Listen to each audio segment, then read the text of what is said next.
لا يحصينا ماءه الآتون ولا يؤدي حقه المجتهدون الذي لا يدركه بعد الهمم ولا يناله غوص الفتن الذي ليس لصفته حد محدود ولا نعت موجود ولا وقت معدود ولا أجل ممدود فطر الخلائق بقدرته ونشر الرياح برحمته ومدد بالسحور ويدانا أرض جلت عظمته اللهم صل على صاحب الدعوة النبوية والصولة الحيدرية والعصمة الفاطمية والحلم الحسنية والشجاعة الحسينية والعبادة السجادية والمآثر الباقرية والآثار الجعفرية والعلوم الكاظمية والحجج الرضبية والجود التقوية والنقاوة النقوية والهيبة العسكرية والغيبة الإلهية.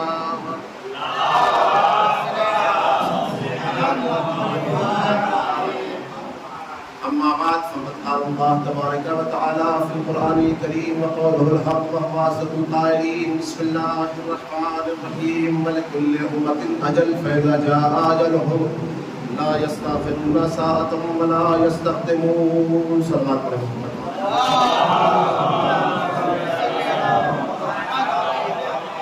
آپ حضرات سے گزارش ہے کہ رسول اللہ کی طرح فرماتا محمد سہیل ابن محمد جواز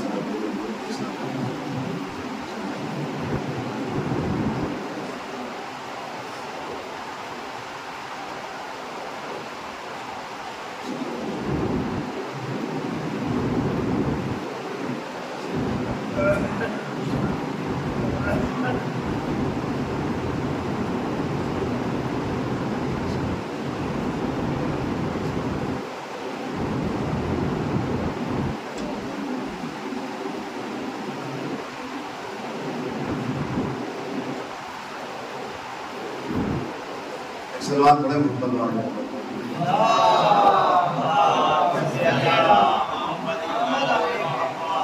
چونکہ میں سے شروع میں لیا تھا آپ کے سامنے پڑھ کروں کہ صبر و شکر کے جوہر یوں سکھائے جاتے ہیں. صبر و شکر کے جوہر یوں سکھائے جاتے ہیں. تیر کھا کے بچے بھی مسکرائے جاتے ہیں. تیر کھا کے بچے بھی مسکرائے جاتے ہیں. اور مجلس حسینی میں زندگی بدلنے کے مجلس حسینی میں زندگی بدلنے کے گر سکھائے جاتے ہیں. گر بنائے جاتے ہیں. گر سکھائے جاتے ہیں.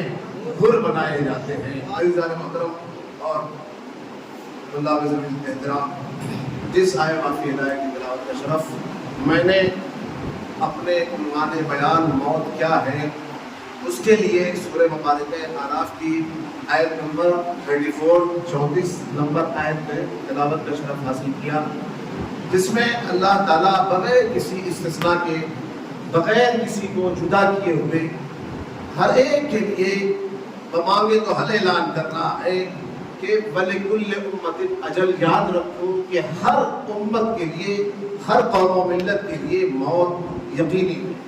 اور اس کے بعد ارشاد فرمایا فَإِذَا جَاءَ أَجَلُهُمْ لَا يَسْتَأْخِرُونَ سَاعَةً وَلَا يَسْتَقْدِمُونَ. اور یاد رکھو جب یہ موت کا، اجل کا وقت قریب آتا ہے نا، تو یہ موت نہ ایک لمحہ پیچھے ہٹتی ہے نہ ایک لمحہ آگے بڑھتی ہے. یعنی موت کو جب آنا ہوتا ہے وہ اپنے وقت پہ آتی ہے. اور اسی جیسی ایک دوسری جگہ پہ اسی یہی آیت تقریباً ریپیٹ ہوئی ہے سورہ مبارکہ یونس میں بھی. اللہ تعالیٰ نے وہاں پہ بھی یہی ارشاد فرمایا کہ لِكُلِّ أُمَّةٍ أَجَلٌ إِذَا جَاءَ أَجَلُهُمْ فَلَا يَسْتَأْخِرُونَ سَاعَةً وَلَا يَسْتَقْدِمُونَ. اسی طریقے سے آپ متعدد مرتبہ، ہزاروں مرتبہ آپ نے سنا ہوگا کہ وَلِكُلِّ كُلُّ نَفْسٍ ذَائِقَةُ الْمَوْتِ، کہ یاد رکھو ہر نفس کو موت کا ذائقہ چکھنا ہے. یہ آیت بھی میں نے دیکھا قرآن میں 2 جگہ ریپیٹ ہوئی ہے. اسی طریقے سے آپ دیکھیں یہاں پہ کل کا لفظ رکھا، یعنی کوئی بھی بشر استثناء نہیں ہے. حتیٰ سید البشر کے لیے، حضرت محمد مصطفیٰ صلی اللہ علیہ وآلہ وسلم کے لیے اسپیشلی آیت اللہ تعالیٰ نے رکھی. ہو سکتا ہے کہ اللہ تعالیٰ کے چہیتے نبی ہیں 1,24,000 انبیاء میں سے، ہو سکتا ہے انہیں موت نہ آئے، تو اللہ تعالیٰ نے ان کے لیے بھی خصوصی طور پہ اعلان کیا حبیب یاد رکھو انکا میت وانہم لمیتون، یاد رکھو حبیب تمہیں بھی اس دنیا سے جانا ہے اور یہ سب کے سب تو مرنے والے ہیں ہی. یاد رکھے اسی طریقے سے اللہ تعالیٰ نے سورہ مبارکہ رحمان میں ارشاد فرمایا کل من علیہا فان ویبقی وجہ ربک ذو الجلال والاکرام، ہر شے کو فنا کے گھاٹ اترنا ہے. اور اسی طریقے سے کل شیء ہالک الا وجہہ. آپ ملاحظہ فرمائیں یہ جتنی آیات آپ کے سامنے پیش کر رہا ہوں صرف لفظ کل پہ میری بحث ہو رہی ہے، یعنی ہر ایک کو موت کا مزہ چکھنا ہے، ہر ایک کو موت کا ذائقہ چکھنا ہے، ہر ایک کو موت کے آغوش میں جانا ہے. اسی طریقے سے آپ ملاحظہ فرمائیں کہ روایتوں میں آیا ہے کہ جناب نوح علیہ السلام جنہیں آدم ثانی کہا جاتا ہے، جن کو اللہ تعالیٰ نے کتنی عمر دی تھی 2500 برس، اور ان کی نبوت کی جو ایج تھی وہ 950 سال. سورہ مبارکہ عنکبوت آیت نمبر 14 اس میں اللہ تعالیٰ ارشاد فرما رہا ہے وَلَقَدْ أَرْسَلْنَا إِلَىٰ قَوْمِهِ نُوحًا فَلَبِثَ فِيهِمْ أَلْفَ سَنَةٍ إِلَّا 50 عَامًا، کہ بے شک ہم نے جناب نوح کو ان کی قوم میں بھیجا کس کے لیے؟ تبلیغ کے لیے. تبلیغ کی کرنے کے لیے کتنی ایج تھی ان کو؟ 950 سال. جیسے ہمارے پیغمبر کو کل 23 سال ایج کیا ہے تبلیغی ملی ہے، ویسے جناب نوح کو ٹوٹل کتنی ایج ملی ہے؟ 950 سال. آیت پڑھ رہا ہوں میں لیکن روایت نہیں پڑھ رہا ہوں آپ کے سامنے. اب جناب اسرائیل جب ان کی روح قبض کرنے کے لیے آئے تو ایک مرتبہ جناب نوح کہتے ہیں، آدم ثانی کہتے ہیں 2500 سال کی عمر پانے والا نبی کہہ رہا ہے یا اسرائیل کیا میری بھی موت کا وقت قریب آ گیا؟ بہت توجہ شاعرہ ہوں. 2500 سال پانے کے بعد آدم ثانی جناب نوح کہہ رہے ہیں کیا میری بھی اس دنیا سے ایکسپائری کا کی ڈیٹ آ گئی ہے، ادھر سے نوٹس آ گئی ہے. یاد رکھیں تو اس وقت جناب اسرائیل نے کہا کہ ہاں جب احمد مرسل نہ رہے کون رہے گا؟ آپ کی کیا حیثیت ہے؟ ظاہر سی بات ہے فخر بشر جو سید الانبیاء سید المرسلین جب وہ نہ رہے تو آپ کی کیا حقیقت ہے، کیا حیثیت ہے؟ تو اس وقت جناب اسرائیل نے تعجب سے کہا جناب نوح آپ کی عمر تو 2500 سال تھی، آپ یہ بتائیے کہ آپ آئندہ آخری زمانے کے لوگوں کی عمروں کی کیا لیمٹ ہوگی، اس کی کیا محدودیت ہوگی؟ کہا بس یہی 60-70 سال. تو جناب نوح نے کہا کہ اگر مجھے بہت توجہ چاہ رہا ہوں بس یہی پہ نتیجہ دینا چاہ رہا ہوں. جناب نوح نے کہا جو 2500 سال بار بار ریپیٹ کر رہا ہوں بچوں کے لیے 2500 سال کی ایج پانے والا نبی کہہ رہا ہے اگر مجھے آخری زمانے کے لوگوں کی ایج ملتی یعنی 60-70 سال تو میں 60-70 سال کو صرف ایک سجدے میں اللہ تعالیٰ کے گزار دیتا.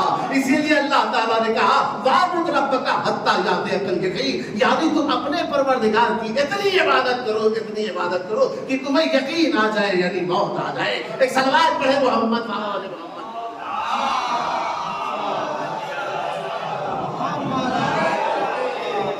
اسی لیے سلمان بھائی جناب بہادر شاہ ظفر کہتے ہیں کہ عمر دراز مانگ کے لائے تھے 4 دن، عمر دراز مانگ کے لائے تھے 4 دن، 2 آرزو میں کٹ گئے 2 انتظار میں، 2 آرزو میں کٹ گئے 2 انتظار میں. عزیزو ہمیں ضرورت اس بات کی ہے کہ ہم بھی ان چیزوں سے درس لیں، عبرت لیں، نصیحت لیں کہ واقعی ہمیں آئندہ کی آخرت کے لیے ہمیں کیا ہم نے ذات سفر آمادہ کیا ہے، کیا ہم نے سامان سفر آمادہ کیا ہے. تو عزیزان محترم میں عرض کر رہا تھا کہ جناب نوح نے کیا کہا کہ اگر مجھے یہ آخری زمانے کے لوگوں کی عمر ملتی تو میں ایک سجدے میں، ڈبل سجدے میں نہیں، ایک سجدے میں اس کو گزار دیتا. اور اسی طریقے سے آپ دیکھیں ملاحظہ فرمائیں کہ یہ موت ایک ایسی اٹل حقیقت ہے کہ جسے مرد کو بھی آنا ہے، عورت کو بھی آنا ہے، مسلمان کو بھی آنا ہے، کافر کو بھی آنا ہے،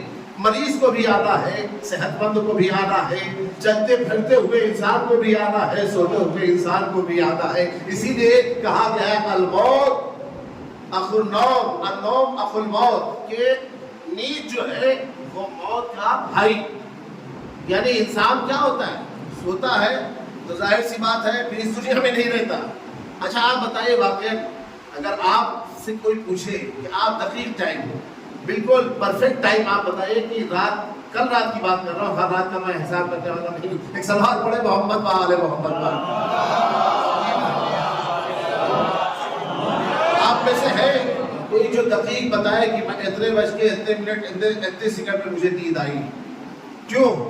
اس کی وجہ یہی ہے، جس طریقے سے انسان کو اپنی موت کے بارے میں علم نہیں ہوتا، ویسے اس کو اپنی نیند کے بارے میں بھی علم نہیں ہوتا. اسی لیے علماء نے، حکماء نے اور اطباء نے کہا کہ کیا نیند جو ہے وہ موت کا بھائی ہے. تو عزیزان محترم، میں عرض کر رہا تھا، اگر آپ کے بارے میں کوئی خبر دے کہ جناب آپ آئندہ اتنے برس کے بعد فیوچر میں امیر بن جائیں گے، ان طلاب سے کہا جائے آپ بہت بڑے عالم بن جائیں گے، اور اسی طریقے سے آپ سے کہا جائے آپ کو مرنے کے بعد حوریں ملے گی، غلمان ملیں گے، جنت ملے گی، کوثر ملے گی، تسنیم ملے گی، سلسبیل ملے گی، اسی طریقے سے کہا جائے کہ جو لوگ بدکار ہوں گے، جو برے کام انجام دینے والے ہوں گے، وہ فلاں فلاں عذاب میں مبتلا ہوں گے. تو ہو سکتا ہے کوئی انسان یہ کہے صاحب جب وقت ہوگا تو دیکھا جائے گا، جب وہ ٹائم آئے گا، جب رات گئی بات گئی، آپ کی بات تو ختم ہو گئی، جب وہ ٹائم آئے گا تو ہم دیکھیں گے کس کو کیا پتا ہے کیا کون امیر بننے والا ہے، کون فقیر بننے والا ہے، کون کیا بننے والا ہے، کون عالم بننے والا، کون جاہل ہے صحیح باقی رہ جائے گا.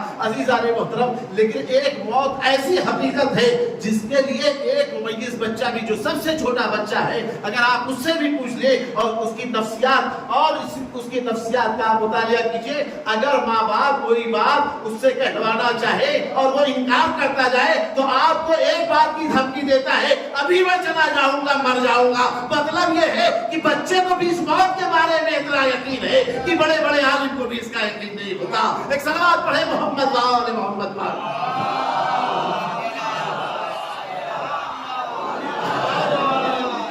بچے بیٹھے ہیں، میرے بچوں نے نہیں یہ دھمکی دی ہے، لیکن بہرحال بہت دوسرے بچوں کو ہم نے سنا ہے اس طریقے سے وہ دھمکی دیتے ہیں باقاعدہ، ابھی چلا جاؤں گا، فلاں جگہ سے کود جاؤں گا، فلاں جگہ چلا جاؤں گا، روڈ پہ چلا جاؤں گا، ایسا کر دوں گا، ویسا کر دوں. یعنی مطلب کہنے کا یہ ہے کہ یہ ایک چھوٹا ممیز بچہ ہے، لیکن اسے موت کا اتنا یقین ہے کہ اس کے بارے میں ذرہ برابر بھی اسے شک نہیں ہے. اسی طریقے سے کوئی سنی بھائی ہو وہ کہہ سکتا ہے صاحب ہمارے یہاں موت کا یہ کنسپٹ نہیں ہے جو آپ پیش کر رہے ہیں. کوئی شیعہ ہو کہے گا صاحب آپ اتنی جو ہے ادھر ادھر کی باتیں کر رہے ہیں، ہمارے یہاں بہت آسان سا کام ہے. ایک کرسچن کہے گا صاحب ہمارے لیے جناب عیسیٰ بہت ہے. اسی طریقے سے ایک عیسائی کہے گا، وہ کہے گا ہمارے لیے جناب موسیٰ بہت ہے. اسی طریقے سے ہر ایک اپنے ایک کسی نہ کسی عقیدے کا ممکن ہے کہ انکار کریں، لیکن ایک موت ایسی اٹل حقیقت ہے کہ اس کے بارے میں بلا تفریق مذہب و ملت حتیٰ جو خدا کا بھی ماننے والا نہیں ہے، منکر خدا ہے، وہ بھی موت کا اقرار کرتا ہے.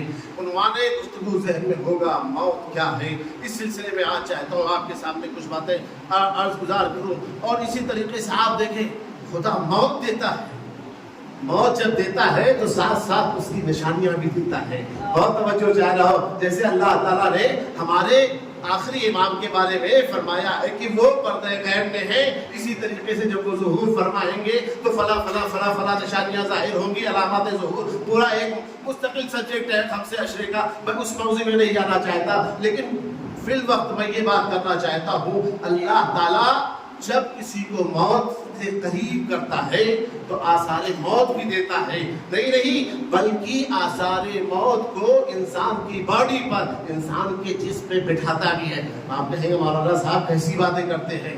میں ان کو دلیل دوں گا. صاحب جب ہم نجفی ہاؤس میں زیر تعلیم تھے نہ داڑھی تھی نہ موچھ تھی، آج داڑھی موچھ بھی آ گئی اور بال بھی سفید ہو گئے. اس کا مطلب کیا ہوا صاحب؟ آپ اپنے قبر سے قریب ہوتے جا رہے ہیں. بہت توجہ چاہ رہا ہوں. آپ اپنی قبر سے قریب ہوتے جا رہے ہیں. مولانا آپ کس اس پہ؟ ارے نہیں صاحب آج کل ایک سے ایک ڈائی آ گئی ہے، ہم تو لگا کے اپنے کو جوان ظاہر کرتے ہیں. تو آپ کہیں گے نہیں صاحب ہم تو فلاں ڈاکٹر کے پاس آتا ہے، آج ڈاکٹری اتنی ترقی کر چکی ہے، ہم جا کے وہاں پہ اگر بال جھڑ بھی گئے ہیں تو ہم نئے بال لگوا دیں گے. تو میں ان سے صرف اتنا کہوں گا صاحب دل کے بہلانے کو غالب خیال اچھا ہے. آپ اپنے دل کو تو بہلا سکتے ہیں لیکن اس حقیقت کا انکار نہیں کر سکتے کہ آپ اب موت سے قریب ہوتے چلے جا رہے ہیں. ایک صلوات پڑھے محمد و آل محمد پر.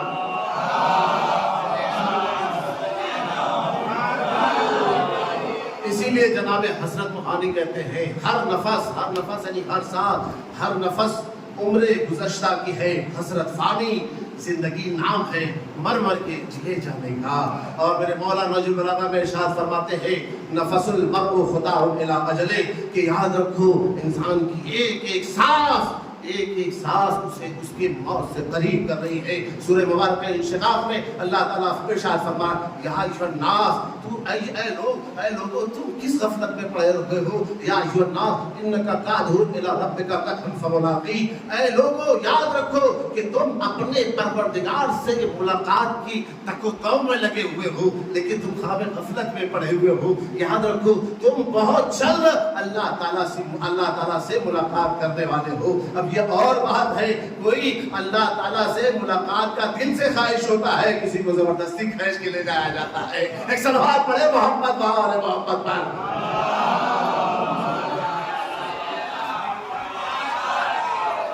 ایک اور صلوات پڑھے محمد وآل محمد پر.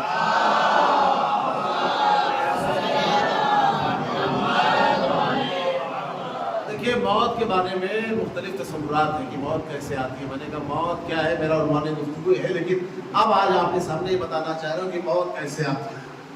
الگ الگ سوالات. جناب ابراہیم علیہ السلام کی جن کو اللہ تعالیٰ نے نبوت بھی دی، رسالت بھی دی، خلت بھی دی، امامت بھی دی، ان سے جب پوچھا گیا کہ آپ بھی بتائیے کہ مومن کو موت کیسے آتی ہے، بہت توجہ چاہ رہا ہوں، تو انہوں نے کہا کہ مومن کو موت ایسے آتی ہے کہ جیسے انسان پہلی رات دولہا بن کر دلہن کے پاس جاتا ہے. آپ بتائیے کوئی پاگل انسان بھی ہوگا، وہ شادی کرنے کا ممکن ہوگا، تو ظاہر سی بات ہے جسے موت کی حقیقت جناب ابراہیم کے قول سے معلوم ہو جائے گی تو وہ کیا کرے گا؟ کہے گا صاحب آج یہ موت نہیں آ رہی بلکہ ہماری جوانی پلٹائی جا رہی ہے. ایک صلوات پڑھے محمد وآل محمد پر.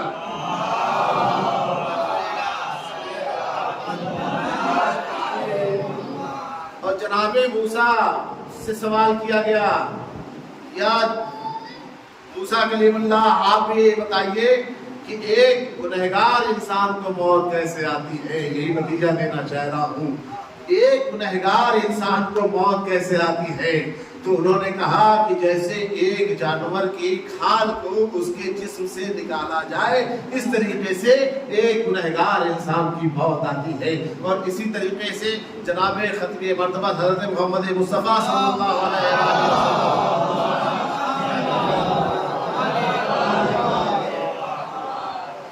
ان سے پوچھا گیا کہ آپ یہ بتائیے کہ موت کیسے آتی ہے، کسی گنہگار کو موت کیسے آتی ہے؟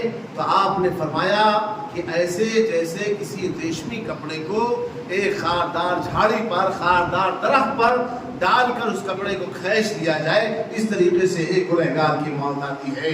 اور جب میرے مولا علی علیہ السلام سے پوچھا گیا مولا آپ بتائیے کہ ایک مومن کو موت کیسے آتی ہے، تو میرے مولا نے مسکرا کر جواب دیا کہ ایک مومن کو موت ایسے آتی ہے کہ جیسے ایک گلاب کی خوشبو کو انسان سونگھتا ہے اس طریقے سے نکل جاتی ہے. میں کہوں گا مولا شاید آپ دبے لفظوں میں یہ کہنا چاہ رہے ہیں جو مجھ علی کا دیدار کرے گا ظاہر کی بات ہے اس کی موت پھول کی خوشبو سونگھنے ہی کے مترادف ہوگی. یعنی ظاہر سی بات ہے جس طریقے سے مولا علی کے پیر میں جب تیر لگا اور جب مصلی عبادت میں ہوتے تھے تو ان کا تیر کھینچ لیا جاتا تھا، اسی طریقے سے جب ایک مولا کے چاہنے والے کی روح کو قبض کیا جاتا ہے تو اس وقت چونکہ روح علی کی زیارت کرتا ہے اس لیے اسی طریقے سے اس کی جان بھی آسانی سے چلی جاتی ہے. ایک صلوات پڑھے محمد وآل محمد پر.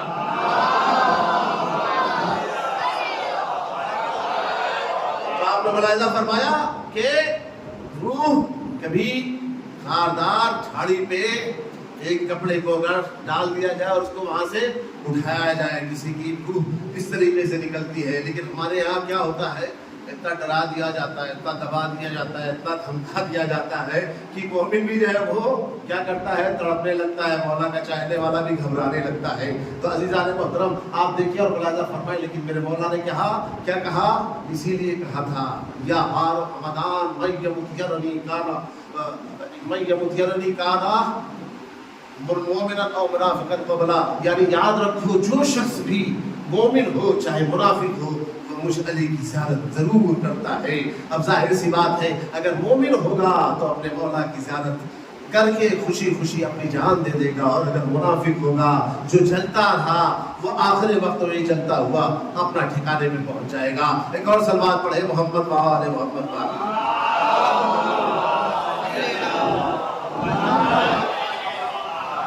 موت کو بہتر طریقے سے پہچاننے کی ضرورت ہے. موت کیسے آتی ہے؟ روزے بدر شہدائے بدر کو خطاب کر کے پیغمبر نے فرمایا اور ایک سوال کیا، حل وجدتم ما وعد ربکم حقا، اے شہدائے بدر تم یہ بتاؤ کہ کیا جو کچھ اللہ تعالیٰ نے تم سے وعدہ لیا ہے کیا تم نے اس کو برحق اور سچا پایا؟ تو سب نے کہا کہ ہاں یا رسول اللہ، لیکن ہماری یہ سمجھ میں نہیں آ رہا ہے کہ آپ ان شہدائے بدر سے کس طریقے سے گفتگو کر رہے ہیں. اب تو ان کی روح قفس حضور سے پرواز کر چکی ہے اور اب یہ تو صرف ظاہری جسم ہے، ایک ڈھانچہ بنا ہوا ہے. تو اس وقت میرے پیغمبر مسکرائے اور اس کے بعد ایک جملہ ارشاد فرمایا، انکم اسمع منکم، یاد رکھو تم لوگوں سے کہیں زیادہ یہ شہدائے بدر سننے والے ہیں، سمجھنے والے ہیں. اب سمجھ میں آیا کہ جب کوئی مومن اس دنیا سے جاتا ہے تو تلقین ہمارے مکتب شیعہ میں کیوں پڑھائی جاتی ہے. اسمع افہام، سنو اور سمجھو. یہ ہم لوگوں کو بتانا چاہ رہے ہیں یہ مولا کا چاہنے والا جو دنیا سے گیا ہے وہ زندہ ہے، اور اس کی دلیل یہ ہے کہ قرآن نے ارشاد فرمایا وَلَا تَحْزَبَنَّ الَّذِينَ قُتِلُوا فِي سَبِيلِ اللَّهِ أَمْوَاتًا بَلْ أَحْيَاءٌ عِندَ رَبِّهِمْ يُرْزَقُونَ فَرِحِينَ بِمَا آتَاهُمُ اللَّهُ مِنْ فَضْلِهِ. یاد رکھو کہ جو شخص بھی راہ خدا میں شہید ہو جاتا ہے اسے تم مردہ نہ کہنا بلکہ یہ زندہ ہے اور اپنے پروردگار کی طرف سے رزق پا رہا ہے. رزق پانے کی اور زندہ پانے کی دلیل یہ ہے کہ فرحین بما آتاہم اللہ من فضلہ، یہ خوش ہوتے ہیں. اور ظاہر سی بات ہے خوشی کس کے اوپر تاری ہوتی ہے، غمی کس کے اوپر تاری ہوتی ہے؟ جو انسان زندہ ہوا ہوتا ہے. اسی لیے میرے پیغمبر نے بھی اس بات کی سند دے دی اور اس پہ مہر لگا دی، مات علی حب آل محمد مات شہیدا، مات علی حب آل محمد مات طائبہ، مات علی حب آل محمد مات مغفورا. جو محبت آل محمد پہ مر جاتا ہے وہ شہید بھی مرتا ہے، توبہ کیا ہوا بھی مرتا ہے اور مغفرت کیا ہوا بھی مرتا ہے. ایک صلوات پڑھے محمد وآل محمد پر.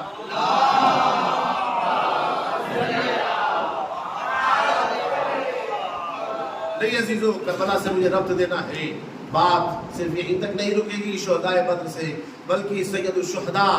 آپ کو پتا ہے کربلا سے پہلے سید الشہداء جناب حمزہ رسول اللہ کے چچا تھے، لیکن اس کے بعد سے یہ لقب ٹرانسفر ہو گیا ہمارے اور آپ کے تیسرے امام حسین علیہ السلام کے پاس.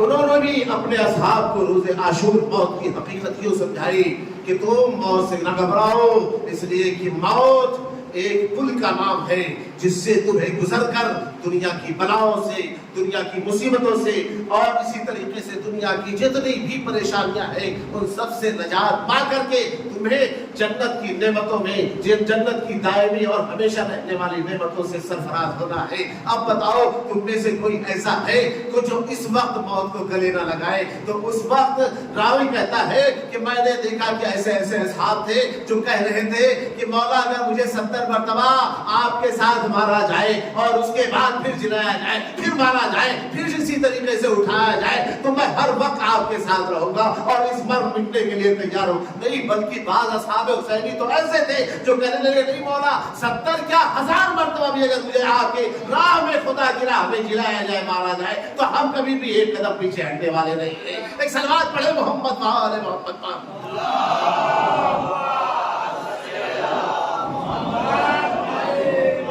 بقول انیس کی دنیا سمجھ رہی ہے کہ میت کفن میں ہے، دنیا سمجھ رہی ہے کہ میت کفن میں ہے، آغاز زندگی کا نئے پیرہن میں ہے، آغاز زندگی کا نئے پیرہن میں ہے.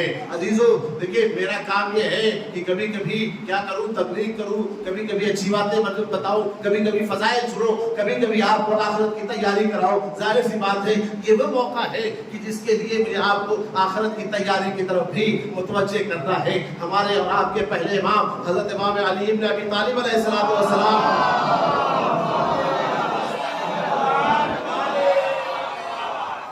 باتیں بہت کچھ تھی لیکن وقت کے اندر مجھے تمام کرنا ہے. آخری بات موت کی آمادگی کے لیے میرے مولا سے کسی نے سوال کیا، مولا آپ بتائیے، آپ تو امام کل ہے، قسیم الجنت والنار ہے، آپ ہی جنت اور جہنم کو تقسیم کرنے والے ہیں، آپ بتائیے موت کی آمادگی کیسے کی جائے؟ تو میرے مولا نے تین نسخے دیے، 3 نسخے، زیادہ نہیں۔ آپ یہ نہ سوچے کوئی بہت بڑا وظیفہ دیا ہوگا، کوئی بہت بڑا قرآن کی کوئی جو ہے وہ آیت دی ہوگی، قرآن کا کوئی سورہ بتایا ہوگا، نہیں، میرے مولا نے 3 نسخہ بتایا کہ موت کی تیاری کرنا بہت آسان اور سمپل سا کام ہے۔ میرے مولا نے کہا کچھ نہیں، تم صرف واجبات کی پابندی کرنے لگ جاؤ، اور اسی طریقے سے حرام چیزوں سے۔ دوسرا نسخہ یہ دیا، خود اپنے کو حرام چیزوں سے بچاؤ، اور تیسری چیز بتائی کہ اپنے کو اخلاق حسنہ سے، اچھے اخلاق سے اپنے کو متصف کر لو، اپنے اندر اچھی اخلاقی عادتیں ڈال لو، تو تم یاد رکھو کہ موت کے لیے آمادہ ہو گئے، اور اس کے بعد اب تم میری ہی طرح یہ کہتے نظر آؤ گے کہ اب چاہے موت میرے اوپر آ پڑے یا موت کے اوپر میں جا پڑوں۔ اسی لیے میرے مولا نے ایک موقع پہ یہی تو کہا تھا، واللہ ابن ابی طالب آنس بالموت کما آنس الطفل بثدی امہ، خدا کی قسم علی ابن ابی طالب موت سے اسی طریقے سے مانوس ہے جس طریقے سے ایک چیرخوار بچہ اپنی ماں کی چھاتی سے مانوس ہوا کرتا ہے۔ ایک صلوات پڑھے محمد و آل محمد پر۔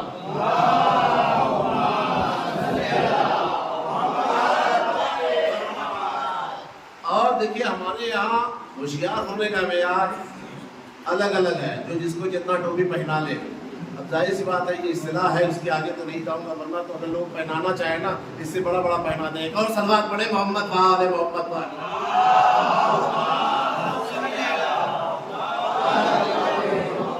موت کی تیاری میں نے کہا موت کیا، یہ بتانا چاہ رہا ہوں۔ پیغمبر سے کسی شخص نے سوال کیا، ای المؤمنین اقیس، پیغمبر آپ بتائیے، آپ آخری نبی ہیں، کہ مومنین میں سب سے زیادہ زیرک کون ہے، سب سے زیادہ ہوشیار کون ہے، سب سے زیادہ چالاک کون ہے؟ تو اس وقت پیغمبر نے ارشاد فرمایا، قالا اکثرهم ذکرا للموت، جو شخص اپنی موت کو کثرت سے یاد کرتا ہو۔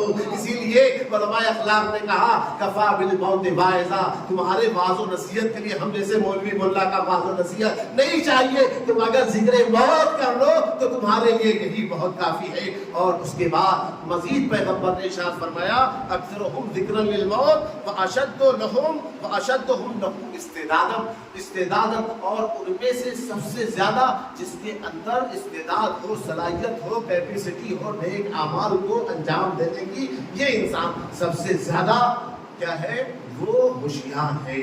یہی وجہ ہے یہ ہوشیاری آپ کو کربلا میں بھی نظر آئے گی، اور یہ ہوشیاری میں سب سے پہلے کم سے بچے سے چلو کہ یہ اتنا موت کے لیے آمادہ ہے کہ اب جھولے میں اس سے رہا نہیں گیا، جیسے ہی حل من ناصر کہ جیسے ہی صدائے استغاثہ اپنے بابا کی سنی، اپنے کو جھولے سے گرا دیا، اور گرا کے بتایا کہ اے بابا آپ کا علی اصغر بھی موت کی آغوش میں جانے کے لیے بے چین تھے۔ اور عزیزوں صرف یہی نہیں، مقاتل بتاتے ہیں کہ جب آپ کا بڑھیا جوان بیٹا علی اکبر قصر بنی مقاتل میں جب یہ قافلہ پہنچا، امام حسین علیہ السلام کو خنود کی تاری ہوئی، ایک مرتبہ جیسے ہی آپ کو لی کہا انا للہ و انا الیہ راجعون، رضا بقضائہ و تسلیما لامرہ، جیسے ہی یہ جملہ سنا کڑیل جوان بیٹا تڑپ گیا اور کہا آپ یا بابا اولسنا اور الحق، اے بابا کیا ہم راہ حق پر نہیں ہے؟ تو اس وقت کڑیل جوان علی اکبر نے بھی یہی کہا تھا، اذن لا نبالی بالموت، ارے جب ہم راہ حق میں ہیں تو ہمیں بھی موت کی پرواہ نہیں ہے، موت ہم پر آ پڑے یا ہم موت پر جا پڑے۔ ادرکم اللہ آزادارو، چونکہ ایک نوجوان کی مجلس سکون ہے، لہذا چاہتا ہوں کیا امام حسین علیہ السلام کے علمدار باوفا غازی کا وصائے پڑھوں، جب سب ایک کے بعد ایک رخصت ہو گئے، جناب علی اکبر بھی دنیا سے چلے گئے، جناب قاسم بھی چلے گئے، اس کے بعد آپ کا بھیا ابا آگے کہتا ہے حلی بن رخصت، اے بھیا ابا ارے کیا آپ مجھے بھی مرنے کی اجازت دیتے ہیں؟ تو آزادارو روایت بتاتی ہے ایک مرتبہ امام حسین نے کہا یا ابا انت اخی و صاحب لوائی، اے ابا ارے تو میرا علمدار ہے، فنظر یمینا و شمالا، ایک مرتبہ مولا عباس تڑپ گئے اور کہا اے آقا ارے وہ لشکر کہا رہا جس کا میں علمدار تھا. ارے دیکھیے نہ ابا نہ اکبر رہے نہ قاسم رہے نہ اولو محمد رہے نہ قاسم رہے. اب جب کوئی نہیں رہا تو میں کس کی علمداری کروں گا. ایک مرتبہ امام حسین نے کہا اچھا ایک کام کرو ابا, جناب سکینہ کی خشک مشکیزہ لے گا, جاؤ ان کے پانی کا انتظار کرو. آزادارو والا پاس چلے. ایک مرتبہ خشک مشکیزے کو بھرا اور ادھر جیسے ہی مشکیزہ بھرتا واپس آنا چاہ رہے تھے. ایک مرتبہ ادھر جناب سکینہ خیمے تمام بچوں کا لے گا ادھارہ زیرہ رہی. وہ دیکھو میرا شاہ باز دریا سے آ رہا ہے. آزادارو ایک مرتبہ عالم جھکا, جناب سکینہ کی آش ٹوٹی. آزادارو یہ عالم نہیں جھکا بلکہ مولا عباس کا دائرہ شادہ قلم ہوا اور آواز دی واللہ انقضاء یمینی انی وحامی ابدا دینی. خدا کی قسم اگر تم میرا دائرہ ہاتھ قلم کر دو گے تو یاد رکھو یہ عباس کی ذات وہ ہے جو اپنے دین کی حمایت کرنے سے کبھی بھی باز نہ آئے گی. آزادارو اس کے بعد کچھ دور چلے تھے. ایک مرتبہ ایک شفیع نے ایسا حملہ کیا کہ آپ کا بایاں بازو بھی قلم ہوا. آزادارو پھر علم جھکا. ادھر جناب سکینہ نے کہا اے بچوں, ارے جو میں نے تم سے پانی دینے کا وعدہ کیا تھا میں وہ وعدہ واپس لیتی ہوں. ادھر جناب زینب نے خیموں میں تمام سہدانیوں کو جمع کر کے کہا تھا اے سہدانیوں نے میں نے تم سے تمہارے پردے کے حفاظت کا وعدہ کیا تھا, میں وہ وعدہ تم سے واپس لیتی ہوں اس لیے کہ مجھے یقین ہو گیا میرا بھیا عباس گیا ہے, اب وہ واپس نہ آئے گا. آزادارو ایک مرتبہ آواز آئی یا خادر کا خواہ, اے بھائی اپنے بھائی کی خبر لیجئے. روایت بتاتی ہے ایک مرتبہ امام حسین علیہ السلام تیزی کے ساتھ مولا عباس کی طرف بڑھنا چاہ رہے تھے. ایک مرتبہ جھکے, وہاں سے داہنا اشارہ اٹھایا. ایک مرتبہ پھر کچھ دور چلے, بایاں اشارہ اٹھایا. ایک راوی کہتا ہے بنون کہتا ہے بازا تفعل ابن زہرا, اے زہرا کے بیٹے اس بھری کائنات میں اس بھری مقتل میں ہم لوگوں کے ہوتے ہوئے کیا اٹھا رہا ہے. آزادارو ایک مرتبہ امام حسین سے برداشت نہ ہوا, کمر پہ ہاتھ رکھ کے کہا یا ابا الان انکسر ظہری وشمت بھی عدوی وقلت حیلتی. اے ابا ارے تمہارے جانے سے میری کمر ٹوٹ گئی, اب دشمن تانا دے رہے ہیں. ارے بھری کربلا میں ماں زہرا کا آنا منون اپنے سامنے یوں ہی بغیر احترام کے لے رہے ہیں. کوئی نہیں ہے جو میری ماں کا نام لینے سے روک دے اور یہ ہمیں تانا دے رہے ہیں. ارے تمہیں اپن عباس پہ بڑا ناز تھا, جاؤ عباس کو ہمارے مقابلے کے لیے دوبارہ بھیج دو. انا للہ و انا الیہ راجعون. رضا بقضائہ و تسلیما لامرہ الہی بحق زہرا و ابیہا و والہا و بنیہا والسر المستودع فیہا الہی باسمک العظیم الاعظم الاحد الاجل الاکرم یا اللہ یا اللہ یا اللہ یا اللہ یا اللہ یا اللہ یا اللہ. پروردگار کے واسطہ محمد والے محمد کا مرحوم کے درجات کو بدل سے بدلتر فرما, ان کی مغفرت فرما. پروردگار ہم نے جو مریض ہونے بیمار کربلا کے واسطے زندہ شفا کامل و عاجل عطا فرما. پروردگار ہم نے جو مقروض ان کے قرضوں کے ادائیگی کے اسباب عطا فرما. پروردگار ہم نے جو مشتاق حج و زیارات ہیں ان کی اس دلی تمنا کو پوری فرما. پروردگار ہمیں جو لاولد ہونے صاحب اولاد فرما. پروردگار صاحبان اولاد کو نیک تعلیم و تربیت کی توفیق کرامت فرما. پروردگار تجھ سے اول آخر دعا یہی ہے منتقم خون حسین حضرت مدیہ صلی اللہ علیہ السلام کے ظہور میں تعجیل فرما, تعجیل فرما, تعجیل فرما اور ہمیں ان کے مخلص غلام و شمار فرما.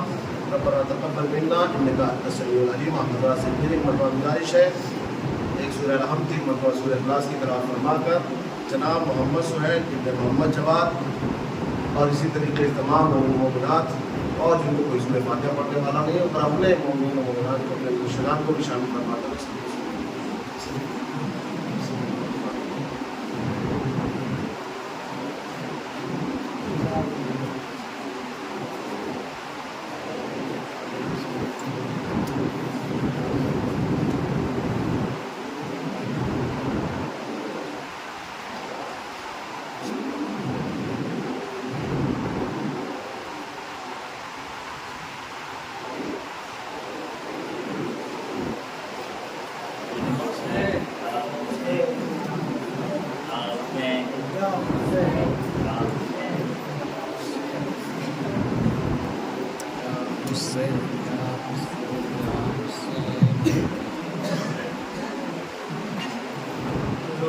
رہی ہے سوچ کر، رو رہی ہے سوچ کر مل بنی یہ آج بھی، اصغر بے شیر جیسی قبر ہے آباد، اصغر بے شیر جیسی قبر ہے آباد، اصغر بے شیر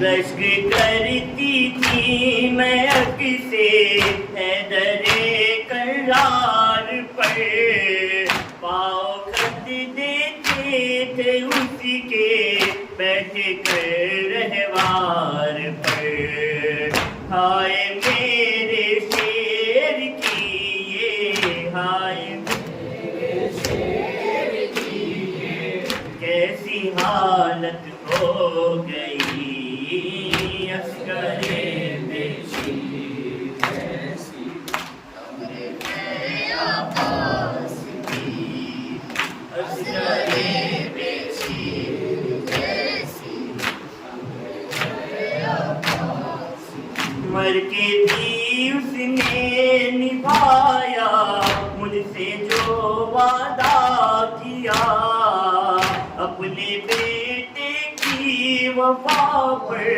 فخر ہے مجھ کو بڑا، اب نہیں اصغر کی ماں سے، اب نہیں اصغر کی ماں سے کچھ مجھے شرمندگی، اصغر بے شیر جیسی قبر ہے عباس کی، اصغر بے شیر جیسی قبر ہے عباس کی، باپ کے بدلے مسلمانوں نے بیٹے سے لیے، سر جدا ہے تن جدا، بازو جدا ہے شیر کے، آپ کی تصویر ٹکڑے، آپ کی تصویر ٹکڑے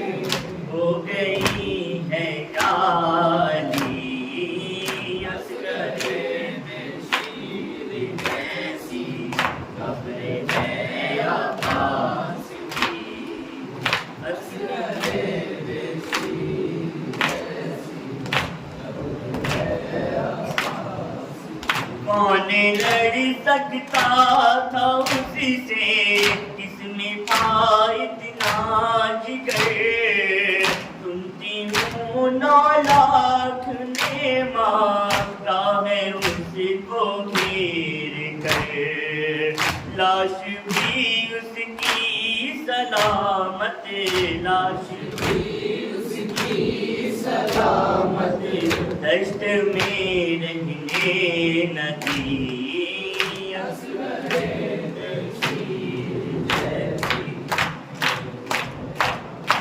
جیسی